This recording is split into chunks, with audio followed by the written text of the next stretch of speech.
Allez, Boker Tov, très content de Le reprendre. reprendre cette nouvelle année, Bezrat Hashem, cette nouvelle session, 5786 bientôt. Et Baruch haba à Patrice. Est-ce que tu as un nom en hébreu, Patrice? Yehuda, voilà. Comme ça, on a Binyamin et Yehuda, on les confond pas. Voilà, de Chevet. Ouais, vous êtes associés. Vous êtes associés. Et alors, je sais qu'on l'a déjà dit, mais on renouvelle un petit peu pour expliquer c'est quoi le principe ici du kollel qu'on essaye de développer. Donc le lundi, jeudi matin, une petite étude sur texte. Le but, c'est de redécouvrir toutes les halakhot qu'on a pu connaître, mais en profondeur, de connaître les détails, de se familiariser avec le texte aussi. Voilà, comme vous avez pu voir, Charles aussi qui vient de temps en temps. Voilà, David, Binyamin, Yosef, que chacun, il a réussi à avancer, Baruch Hashem, à se développer. Et donc, comme on commence, on fait un petit moment où on se met tout seul dans le bain, on révise, on prépare l'étude qui va arriver. Et ensuite, il y a le shiur, pendant une demi-heure, 3/4 d'heure. Et voilà. Et quand vous pouvez venir, il n'y a pas d'obligation, il n'y a rien du tout. Chaque fois qu'on vient, on attrape, Baruch Hashem, de la bracha, on attrape des bonnes choses, on attrape des connaissances. Et si on peut venir tout le temps, bah c'est encore mieux, c'est sûr. Voilà. Le lundi, c'est sur les halachot, et le jeudi, c'est sur la Gemara. Voilà. Donc, Bezrat Hashem, on espère que ça va bien se développer encore mieux cette année. Et on va essayer aussi également de faire des événements. Voilà, il y a beaucoup de projets, Bezrat Hashem, et on va essayer on a fait, Baruch Hashem, l'année dernière, pas mal de soirées, on a fait un Shabbat, le premier Shabbat organisé pour les jeunes et tout ça. Et Bezrat Hashem, on va essayer de développer des choses comme ça. Alors, Ilchot, Rosh Hashanah, voilà. Donc là, Rosh Hashanah, la tête de l'année, on vient à un moment, la beauté de Rosh Hashanah, c'est le renouvellement. On sait qu'il y a plusieurs renouvellements dans l'année pour le peuple juif. Il y a Rosh Hashanah, il y a Rosh Chodesh, aujourd'hui c'est Rosh Chodesh, et il y a même le Shabbat. Et à chaque fois, c'est un renouvellement. Pourquoi? En réalité, il y a même chaque matin. Moden Ilefanecha, chaque matin on dit à Hachem, merci de m'avoir rendu Maïshama, parce que chaque matin c'est une renaissance. Chaque Shabbat, on essaie de se remettre dans une nouvelle semaine avec un élan. Chaque Rosh Chodesh, on reprend encore de sa force. Et Rosh Hashanah, c'est un moment où on prend une force très spéciale. C'est une fois dans l'année où chaque année, moi je me dis à chaque fois, est-ce qu'il y a une année où on n'aura plus la force de se dire, allez, je vais faire mieux. Parce que chaque Rosh Hashanah, on prend sur nous de faire mieux. Et il y a une partie qu'on arrive, une partie qu'on n'arrive pas. Et c'est vrai qu'on peut arriver à se dire des fois, peut-être au bout de 20, 30, 40 Rosh Hashanah, on va se dire, bon, bah ça y est, je vois bien que j'arrive pas à faire tout ce que je prends sur moi. Oui, mais on voit aussi qu'on arrive à évoluer. Et en réalité, chaque fois, Hachem, il a mis dans ce Zman-là, il a mis une force. Vous savez que chaque Zman, on a déjà expliqué, il a une force spéciale. Et dans ce Zman de Elul, et qui, avec les fêtes de Tishri, Hachem, il a mis une force où on a cet espoir qui renaît de pouvoir encore, peu importe l'âge qu'on a, de pouvoir encore et encore faire mieux et s'engager et prendre des choses sur soi. Et voilà, et c'est ça le moment des Elul. Et c'est justement pour ça qu'Hachem nous a donné ces moments-là, pour se renouveler spirituellement et pour se dire, voilà, cette année, voilà ce qu'il y a eu, voilà ce qui s'est bien passé, voilà ce qui s'est mal passé.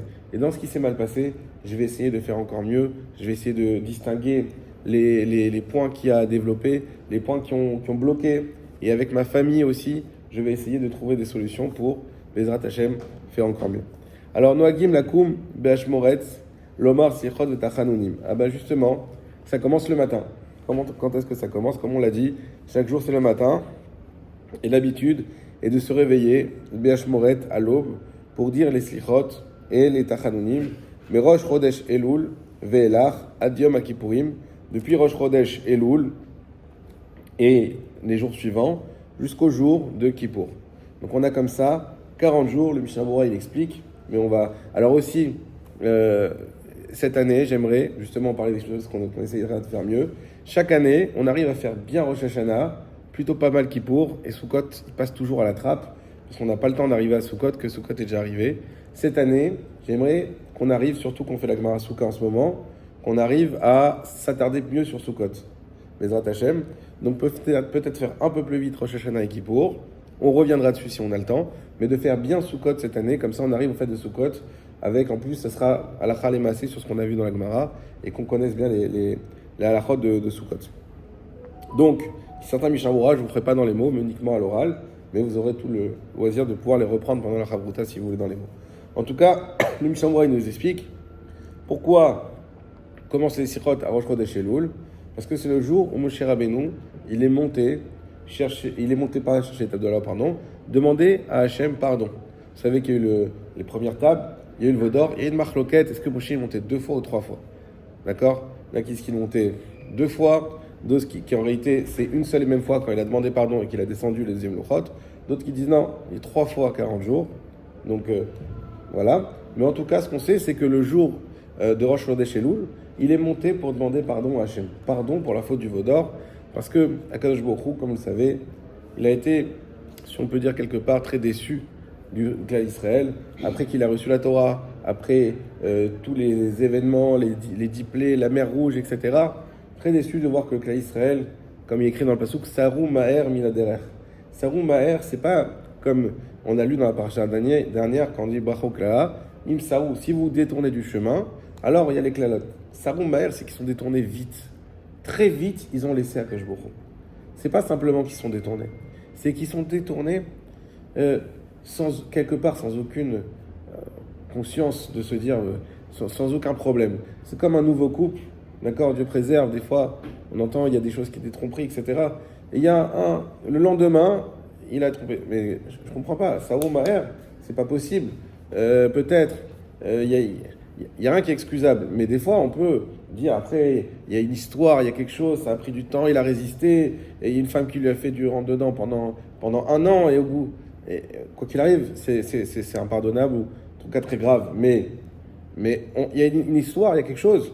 Mais quand dès le lendemain, tu t'es marié, le lendemain, il y a un problème, tu te dis mais c'est pas possible, c'est quoi cette personne, Sarou Maher, tout de suite tu te détournes. Le lendemain de Matan Torah, on est à 40 jours après Matan Torah, après les 10 commandements. C'est quoi 40 jours? Avec tout ce qu'il y a eu, et Sarou Maher, tout de suite, à peine on leur a proposé, vous voulez faire un Vaudor? Oui, ils ont couru, ils ont enlevé les femmes, elles ont enlevé leurs bijoux, etc.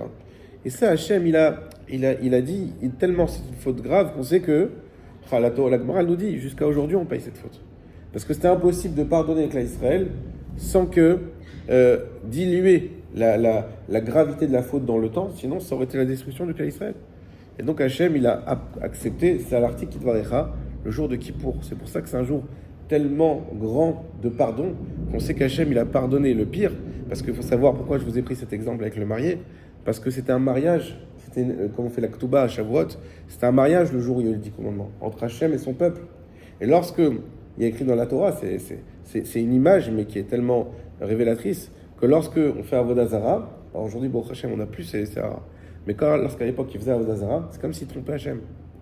C'est-à-dire que tu prends un autre Dieu, en plus qui vaut rien, qui est de la terre, qui est du bois, qui est des pierres, mais à part ça, c'est comme si tu trompais Hachem, Dieu préserve. C'est comme si une femme qui trompe son mari. Donc c'est pour ça que c'était une faute très très grave. Et c'est l'article qui devrait de réussir à arriver au niveau du pardon, c'était une rachmanout d'Akadosh Baruch Hu immense. D'ailleurs, dans la halacha, une femme qui trompe son mari, c'est fini, elle ne peut plus se remarier avec son mari. C'est fini, il n'y a pas de pardon. Obligé, le divorce est obligatoire, c'est interdit d'après la Torah. Donc, vous voyez que Hachem, il a été au-delà du dit, normalement c'est fini. Tu as trompé, on passe à un autre peuple, on annule tout, on fait le divorce, et Hachem, il est passé au-delà, et c'est la plus grande miséricorde, et pour ça, il y a eu le Vaya Avor, et on sait que c'est une fila très puissante.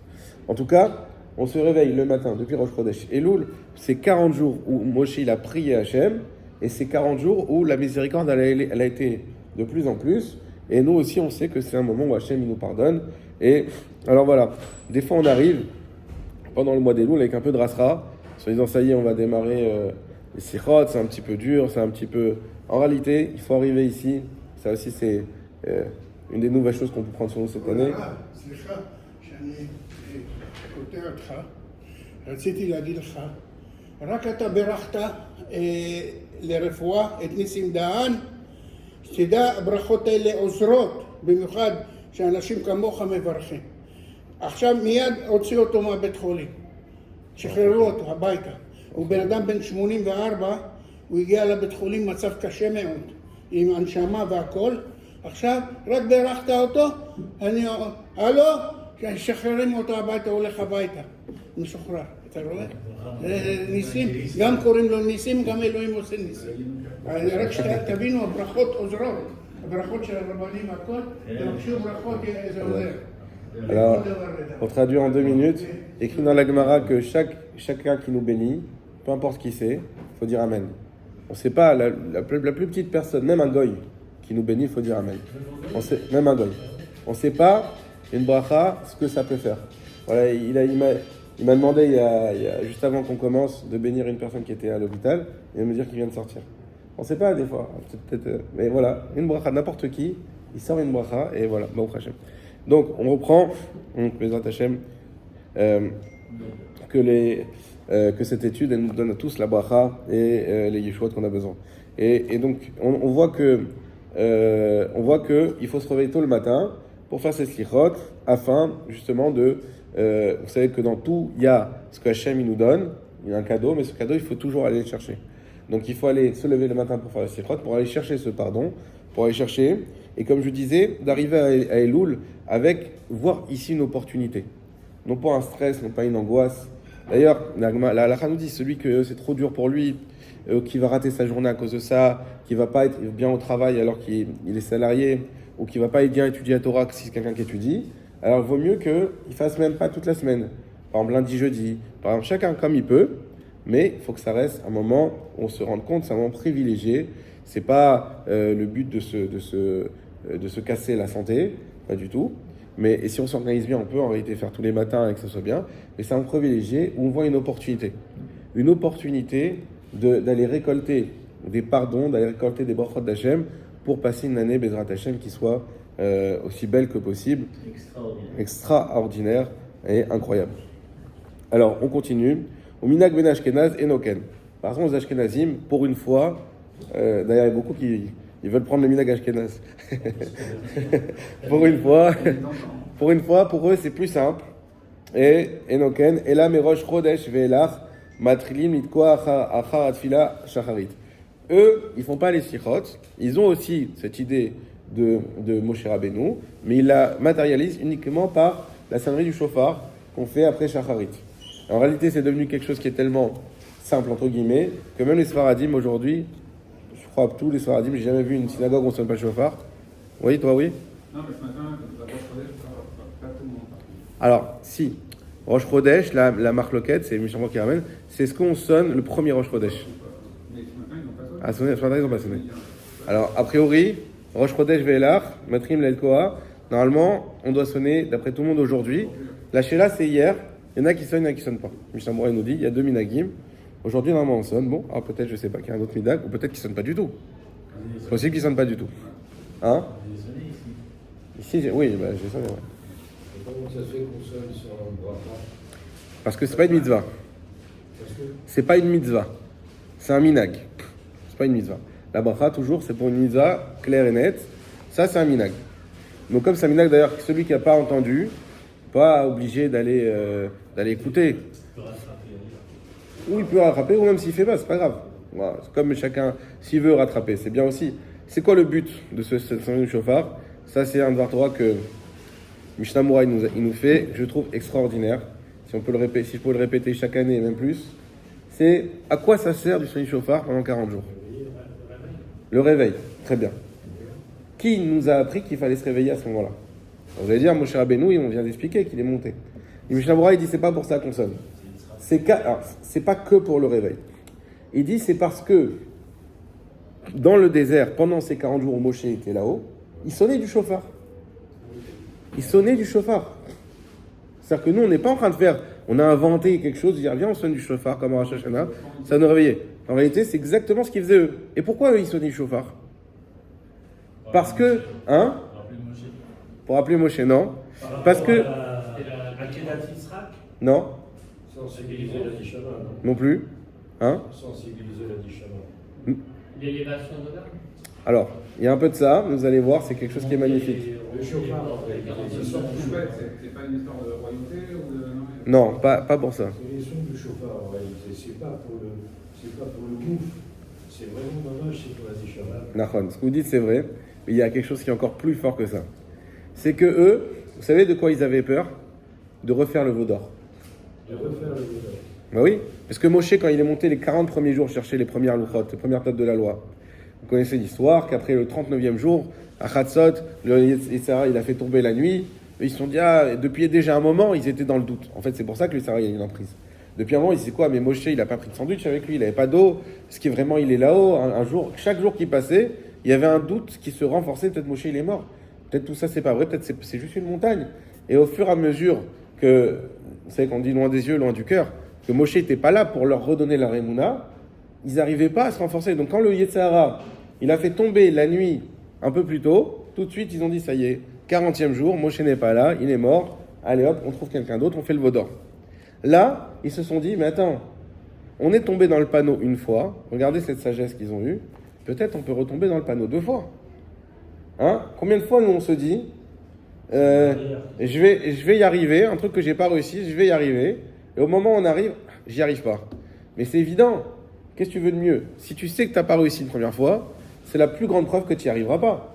En tout cas, il y a beaucoup de chances que tu n'y arriveras pas, puisque tu vois que c'est quelque chose que tu n'as pas les forces. Et donc, qu'est-ce qu'ils ont dit? Ils ont dit, tous les matins, on va sonner le chauffard, pour se rappeler, pour compter les jours, et pour se sensibiliser de ne pas faire le veau d'or. C'est-à-dire qu'on apprend on apprend déjà une leçon qui est incroyable, c'est que pour changer, pour évoluer, il faut ajouter quelque chose, il faut changer quelque chose. Tu ne vas pas changer sans rien faire. Pour changer, il faut ajouter. Tu veux changer? Ils ont fait le chauffard. Ils n'ont pas dit, allez, là on va être fort, là on prend sur nous, on attend. Non, ils ont dit non, ça ne suffit pas. On va être sûr qu'on ne refait pas un veau d'or. Vous imaginez la kavana qu'ils ont eue? À la fois, on peut se dire, t'imagines quoi, t'as fait un veau d'or, t'as vu ce qu'il y a eu, et il y a beaucoup de gens qui sont morts, etc. Tu refais un veau d'or? Eh ben oui, au moins j'avoue, j'ai une faiblesse, c'est pas grave. L'essentiel, c'est pas d'avoir une faiblesse. On a tous des faiblesses. Vous savez, des fois, on entend des gens qui disent, j'ai une part de moi qui est noire, je sens que j'ai une attirance sur ci ou sur ça. Mais on a tous des faiblesses, on a tous une Tzara qui est fait de feu, la Gemara le dit. Bien sûr qu'on a des attirances, des nervosités, des choses qui sont mal, mais c'est normal, on est fait comme ça. C'est pas ça qui est important. Ce qui est important, c'est qu'est-ce que toi tu vas faire. C'est comment tu vas utiliser ton libre arbitre. Est-ce que tu te connais et tu sais comment tu fais en sorte pour pouvoir réfréner, pour pouvoir te contrôler, pour pouvoir réussir à surmonter l'épreuve. Et c'est ça qu'ils ont fait. Ils nous ont dit, nous on a vu qu'on avait une faiblesse, alors l'histoire se répète, Moshe doit remonter, nous on ne répétera pas l'histoire sur le veau d'or, et on instaure le chauffard. Et pour ça, on sonne du chauffard tous les matins, comme eux ils ont sonné du chauffard tous les matins. On continue. Viesh Mekomot, Shetokim, Gam Ken Arvit. Il y a des endroits où ils sonnent aussi le chauffard Arvit. Ça, j'ai pas vu, mais peut-être, mais ça doit exister. Vomdi Meashmoret Lomar, Sichot, Beyom, Rishon Shivne Rosh Hashanah. Alors, le Rama, il dit, c'est vrai que nous, on ne fait pas des Sichot depuis Elul. Par contre, on commence depuis le dimanche avant Rosh Hashanah. Veimchal Rosh Hashanah, Sheni o Shlishi. Par contre, si Rosh Hashanah tombe lundi ou mardi, alors là, il n'y a pas assez de temps de Sichot. Az Matrim Yom Rishon, Shavua chez les Fanav. Dans ce cas-là, on commencera le dimanche encore d'avant. Ve'avel asur latzet mi beto, kede lekanes yavet akneset lishmoa sichot. Vous savez qu'une personne endeuillée, normalement, ne doit pas sortir chez elle pendant la semaine. Et même pas aller à la synagogue. C'est pour ça qu'on doit faire normalement les minyanim chez la personne. Alors des fois, quand les personnes n'arrivent pas à réunir minyan, donc elles vont quand même à la synagogue pour au moins pouvoir faire Kaddish. Mais normalement, il ne faudrait pas. Et donc la question, est-ce qu'un Havel, il a le droit d'aller à la synagogue, donc se déplacer de chez lui pour les sichot? La réponse est non. Même pour les sichot, tu ne peux pas venir. Milevad berev Rosh Hashanah, sauf la veille de Rosh Hashanah. Shimarbin sichot, que dans ce cas-là, vous savez qu'il y a des sichot allongés la veille de Rosh Hashanah. Donc là, il pourra venir. Yachol Havel lekanes bet hakneset. Le Havel aura le droit, donc l'endeuillé, dans la semaine, aura le droit de venir. Vidakdeku larzor achar shatzibur ayoter hagun. Mais on devra faire attention. Alors, quand il y a un autre endroit, je crois que c'est dans le Mishnah Aleph, où on parle des qualités que doit avoir un Shaliach Tzibour, un Chazan, un officiant. Donc c'est sûr que quand on lit ça, c'est très décourageant parce qu'on se dit, est-ce que vraiment on peut trouver quelqu'un, sauf si on va prier chez Rabbi David, mais sinon on se dit, est-ce qu'on va trouver quelqu'un qui peut être tellement avec des qualités? Bon, alors on fait comme on peut, voilà, mais en tout cas pour Elul, pour les Slichot et surtout pour les Rosh Hashanah et Kippour, alors on fera vraiment très attention de prendre Agoun, c'est-à-dire quelqu'un qui est apte à être chez Artibourg. Ouais. Il aura le droit, l'endeuillé, de rentrer dans le Beth Knesset uniquement la veille de Rosh Hashanah. D'accord. Midak des couleurs à Chachat Tibour, donc on devra chercher, la Chazor ça veut dire chercher quelque part, un Chachat Tibour qui est Yoter Ragoun, qui est très apte. D'ailleurs, on voit souvent chez les Chachat Tibour, les Chazanim, ils sont souvent appelés pendant cette période-là pour faire des voyages. Des fois, j'ai un copain qui est allé à Tahiti, donc il est à Tahiti, et pour faire la Chazanout pendant cette période, donc on cherche des Chazan, on va dire, de métier pour pouvoir faire ces offices-là. Gadol Betorah ou Maasim. Alors, nous, quand on pense à un Chazan, on pense généralement à la voix. Alors, c'est vrai que c'est important d'avoir une belle voix pour sensibiliser les gens à la tefila. Mais avant ça, c'est d'être quelqu'un qui respecte la Torah et les mitzvot, tout simplement. Et qui étudie la Torah. Chez Charlimso, donc on peut trouver chez Itpalel, Slichot et Yamim Noraim, afin qu'ils puissent prier les Slichot et surtout Yamim Noraim pendant les 10 jours qui sont entre Rosh Hashanah et Kippour. Vesheye Ben Shoshim Shanim, et c'est important qu'il soit d'au moins 30 ans. Gam Shiye Nasouy, qu'il soit marié. Tout ça, c'est parce que avant, s'il n'est pas marié, il y a un Sera qui est plus fort. Donc voilà. Miukol Israël, Shiriem. Cependant, il ne faut pas oublier que chacun est kasher. Ça veut dire que ce qu'on est en train de dire, c'est des mahalot, des madrigot, c'est un niveau. Donc on essaie de trouver le mieux. Mais est-ce qu'un enfant de 14 ans, il est kasher? Il est kasher. On ne peut pas dire que la tefila n'est pas kasher. Il est kasher, mais c'est pas le mieux. Rak shiye merutse la kal. Très important ça. Il faut qu'il soit accepté du kal. Aval imit pal bechaska. Si c'est quelqu'un qui s'impose à monter chez Tibour, en onim acharav amen. On peut même pas répondre après lui amen. Ça c'est une chose aussi qui est très importante. On peut pas avoir un Shaliach Tibour qui s'impose. Et ça, des fois, on va dans les synagogues et des gens ils veulent absolument être Shaliach Tibour. Et hop, il s'impose comme ça. Des fois, il y a même une des... Et il s'impose. Non, alors là, il ne faut pas répondre à elle. Pourquoi? Parce que la tefila n'est pas valable, carrément. La tefila n'est pas valable. Il faut que le minimum qui est requis, le minimum, c'est que Shaliach Tibour, il soit accepté de la Keïla. Voilà. Vechen sarir sheyotzi kol adam betfilato. Pourquoi? Tout simplement parce qu'il doit aussi acquitter chaque personne. Or, c'est aussi la même chose pour un Kohen. C'est qu'un Kohen qui a quelqu'un qui déteste dans l'assemblée, il ne peut pas faire le Birkat Kohen. Il ne peut pas. Pourquoi? Parce que lui doit bénir tout le monde. Mais tu ne peux pas bénir quelqu'un que tu détestes. C'est pas possible. Donc ça ne marche pas. Le Shaliach Tibour, c'est quoi son but, le Shaliach Tibour? C'est d'acquitter toute l'assemblée du Kaddish, du Nagdishar, des brachot, de la Chazara, etc. Donc c'est d'acquitter. Et tu ne peux pas, et quelqu'un qui n'est pas content qu'il y ait Shaliach Tibour, on va dire que intérieurement, il a peut-être pas envie d'être acquitté. Comme ça l'énerve qu'il a Shaliach Tibour, il dit non, moi je veux pas m'acquitter de lui. Moi j'ai pas voulu, il s'est monté tout seul Shaliach Tibour, j'ai pas voulu. Si la Keïla, en général, a dit oui, bon, même s'il y en a qui aiment pas le Shaliach Tibour, il s'acquitte quand même. Mais si on voulait pas, toute la Keïla veut pas, disons c'est sa synagogue. Il a monté sa synagogue. Donc c'est le patron. Mais personne ne veut que ce soit lui Shaliach Tibour. Malgré tout, il peut pas imposer. Pourquoi? Parce que les gens ils veulent pas de lui. Donc, une raison ou une autre, ça peut être soit parce qu'ils ont tort de ne pas vouloir, peut-être que c'est un grand sadique, peut-être qu'ils ont raison, peu importe. Ce qui compte, c'est que comme il doit quitter tout le monde, et vous savez comment ça quitte, moi je pense à m'acquitter, et l'autre il pense à m'acquitter, c'est comme ça que ça marche, pour avoir le lien. S'il n'y a pas le lien, ça marche pas. Donc si la Keïla ne veut pas s'acquitter de lui, ça marche pas. Donc c'est pour ça que c'est le minimum, c'est que ça soit quelqu'un qui soit accepté de tous. Et s'il a quelqu'un qui déteste, et que dans sa tête, il se dit, ah non, lui, je ne la quitte pas. Gamo avav enam yotzi mitfilato. Ça, c'est incroyable. Même ceux qui l'aiment ne seront pas acquittés. Ça veut dire que si c'est un Shaliach Tibour qui monte, et il y a quelqu'un dans l'assemblée qui l'aime pas, et dans sa tête, il dit, non, lui, je la quitte pas. Lui, je la quitte pas. Et bien, personne n'est acquitté. Pourquoi? Parce que, vu que tu as eu l'intention, ça me fait penser un peu aux convertis. Tu sais, dans les convertis, quand ils doivent se convertir, avant de faire le migré, on leur dit, est-ce que tu es Mekabel, Ol, Mahmoud Shamaïm et Ol Mitzvot? Est-ce que tu reçois sur toi le joug d'Hachem et le joug de toutes les mitzvot? Si lui dit, ou disons une femme qui dit, moi, j'accepte tout, mais je ne vais pas me couvrir la tête. Ça, je veux pas me couvrir la tête. Ça, j'accepte pas. Si je pourrais pas, je sens que c'est trop dur. J'accepte pas. La conversion ne marche pas. Pourquoi? Parce que tu es obligé de tout accepter. Ça veut pas dire que tu vas tout faire. Ça veut dire que tu es, comment dire, tu es d'accord de faire tous tes efforts pour avancer et essayer de tout faire. Personne n'est parfait, personne ne fait 113 mitzvot. Évidemment, on n'est pas en train de dire qu'il soit il va être parfait, soit ça marche pas. Mais si dans sa tête déjà elle dit non, moi je m'exclus d'une partie des mitzvot, j'enlève une seule mitzvah, j'en fais que 612, ça marche pas du tout. C'est pas la Torah à la carte. C'est le principe du. Exactement. Et bien là, c'est pareil. Si tu dis, il y a on peut avoir une kehila de 200 personnes, tu dis non, mais lui, je l'aime pas, je la quitte pas, personne n'est acquitté. Viesh mekomot, noagim shit palel sichot, mit. Non, c'est rare quelqu'un qui se dit ça, je pense. Je sais pas, mais même si des fois on n'aime pas forcément quelqu'un, ça peut arriver, mais c'est rare de se dire, attends, mais lui, je veux pas la quitter. Viesh mekomot, bon, en tout cas, si c'était le cas, Binyamin, tu le sauras.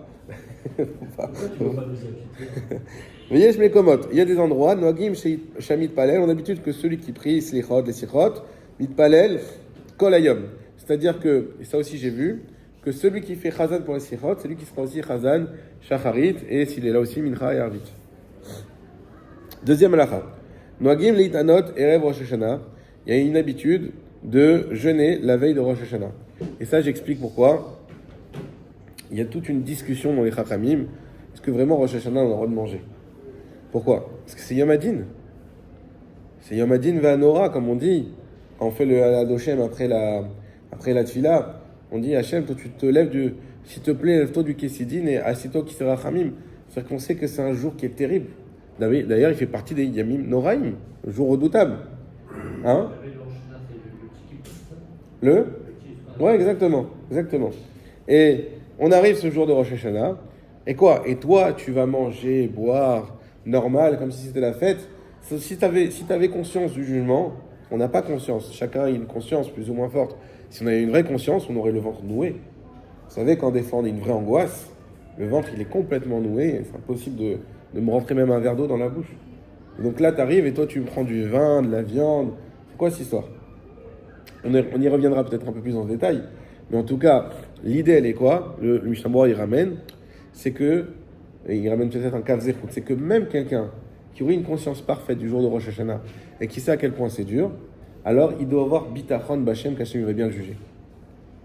Donc comme on a une assurance qu'Hashem il va bien nous juger, pour ça doit nous rassurer. Même si on sait que c'est un Yom Hadin, mais qui c'est qui nous juge? Comme on dit, Avinu Malkenu, c'est notre Père. Donc c'est notre Père, alors quelque part, c'est quand même notre roi. On sait quand même qu'il va y avoir des conséquences à ce qu'on a fait cette année. Mais malgré tout, on reste confiant que Hachem il va nous mettre dans les meilleures circonstances possibles et qu'il va trouver toutes les excuses et tout ce qu'il faut pour nous défendre et pour bien nous juger au mieux qui est possible. Donc pour ça, on peut manger, on peut boire, etc. Et donc, pourquoi je vous dis tout ça? Il y en a qui disent, ok d'accord, Rosh Hashanah tu vas manger. D'ailleurs, ceux qui voulaient dire que Rosh Hashanah il faut jeûner, et même si il y en a qui se sent mieux à jeûner, vaut mieux qu'il jeûne. Parce que s'il ne se sent pas de manger, c'est pas grave. Mais quand même, il y en a qui disent, ok, alors mais il faut bien marquer quelque chose. C'est pour ça Ouais. pour ça qu'à Rosh Hashanah, on ne dort pas. On n'a pas le droit de dormir l'après-midi. Exactement. Donc, attention de bien finir ça. Ça, tu ne peux pas jeûner, justement. Exactement. Du point de vue du Yom Tov, effectivement, parce que c'est un Yom Tov, il ne faut pas jeûner. Bon, qui pour aussi c'est Yom Tov. Mais bon. Oui, mais dans l'esprit, c'est vrai que c'est un jour. Nachon. Et donc, alors, pour rattraper ça quelque part, il y a l'habitude de dire au moins on jeûne la veille de Rosh Hashanah, puisque comme ça, on aura montré notre préoccupation du Yom Hadin, parce qu'encore une fois, il ne faut pas être angoissé par le Yom Hadin, mais il ne faut pas non plus y être, comment dire, un mot qui ne me revient pas.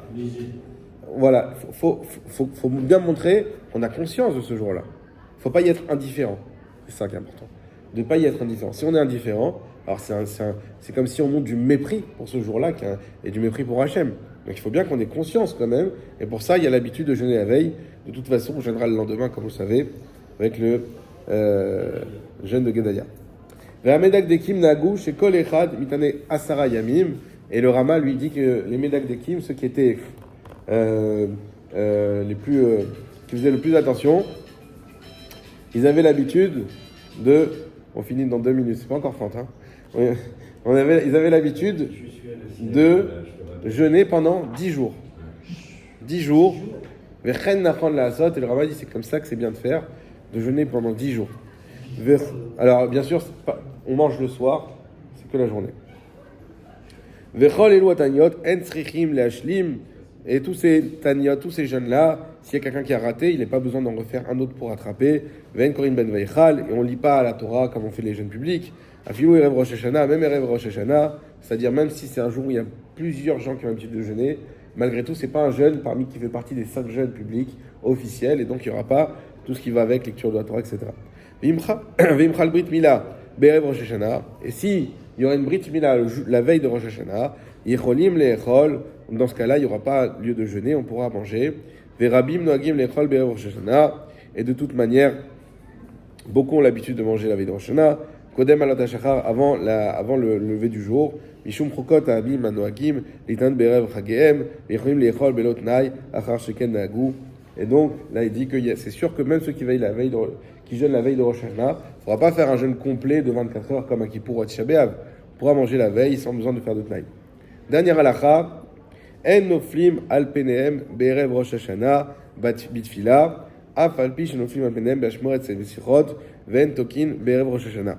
On ne devra pas faire ni les tachanonim la veille de Rosh Hashanah. Pourquoi? Parce que c'est la veille de la fête. Comme David nous a dit, c'est un Yom Tov. Donc la veille de la fête, on ne fait pas. Mais par contre, au sichot, on fait. Et c'est pour ça que c'est bien, au moins ce jour-là, de faire les sichot avant le lever du jour, pour bien distinguer. Et donc, effectivement, à ce moment-là, on fait les tachanonim dans les sichot. Et à Shacharit, on ne fait plus de tachanonim, puisqu'on commence à rentrer dans la fête, le côté festif de Rosh Hashanah. Ve'en tokim be'erev Rosh Hashanah, et on ne sonnera pas du shofar par exception, puisque ça fait maintenant 29 jours qu'on sonne, et ce jour-là de veille Rosh Hashanah, on ne sonnera pas du shofar. Pourquoi? Le Mishnah nous explique, pour faire la différence entre les tkiyot qui sont obligatoires, c'est-à-dire de Rosh Hashanah où c'est une vraie mitzvah, et comme Charlie l'a dit avec la bracha, etc., et les tkiyot qui étaient reshuyot, qui n'étaient pas obligatoires, qui étaient juste un minhag. Chazak Ubaro.